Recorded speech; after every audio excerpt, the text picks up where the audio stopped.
Votre philosophie éducative à vous, elle renvoie à Gusdorf, ça on l'a dit, à Victor Hugo, on l'a dit aussi, mais plus généralement une certaine vision de l'enfance qu'on trouve notamment chez Rousseau et ensuite dans le romantisme. Ça a été votre grande passion.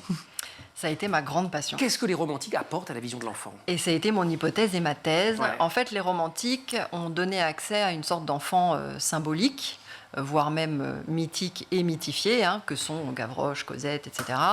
Mais c'est vrai que ça a permis de mettre l'enfance, en fait, de faire de l'enfance une sorte de valeur absolue.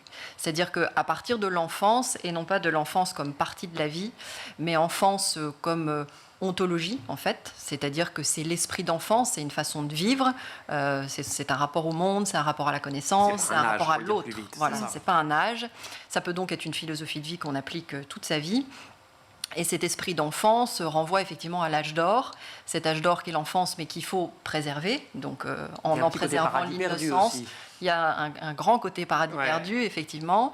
Cette enfance qui permet de poser un regard beaucoup plus poétique sur le monde, alors que c'est vrai que depuis un certain nombre de philosophes qui faisaient de la raison justement la valeur absolue à l'époque, les romantiques ont réhabilité la sensibilité, réhabilité aussi le droit d'être soi.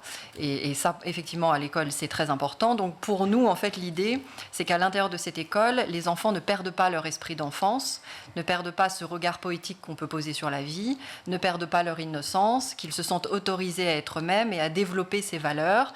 Alors évidemment, on n'est pas au pays des jouets, il y a des jeux de société, mais c'est pas le pays des jouets, c'est pas non plus le pays de oui-oui, rien n'est parfait, et l'enfant n'est pas l'être innocent par excellence. En revanche, le fait d'avoir découvert ces enfants mythiques a ouvert la voie en fait à toutes les sciences humaines autour de l'enfant.